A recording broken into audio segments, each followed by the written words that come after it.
News channel కు స్వాగతం.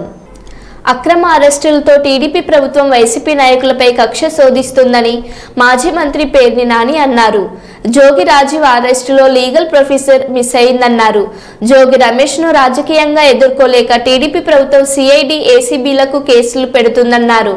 CM Chandrababu ఎన్ని కేసులు పెట్టినా తాము ఎదుర్కొంటానని మాజీ మంత్రి పేర్ని నాని అన్నారు. విచారణ చేసావా? స్టేట్మెంట్ తీసుకున్నావా వీళ్ళ దగ్గర?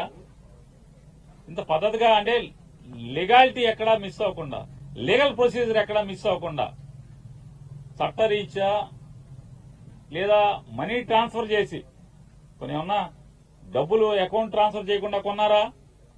డబ్బులు ఇచ్చేప్పుడు గాని లేదా పేపర్ అడ్వర్టైజ్మెంట్ ఇవ్వకుండా కొన్నారా? పోనీ ఆనుకుని పోనీ ఏమన్నా నంబర్లు మార్చేసారు. ఎంటకి చంద్రబాబు నాయుడు ప్రభుత్వం ఇచ్చినటువంటి అగ్రిగోల్డ్ ఆస్తులకి అన్న సరిహద్దులు చేస్తుందా? అసలు సంబంధం లేదు. అగ్రిగోల్డ్ ఆస్తులకి జోగి రమేష్ గారు వాళ్ళు కొనుక్కున్న ఆస్తికి అసలు సంబంధమే లేదు కదా.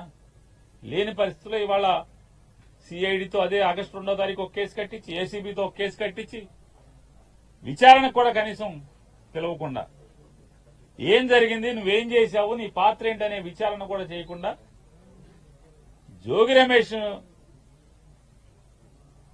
గట్టిగా మాట్లాడాడు, గట్టిగా తిరగబడ్డాడు.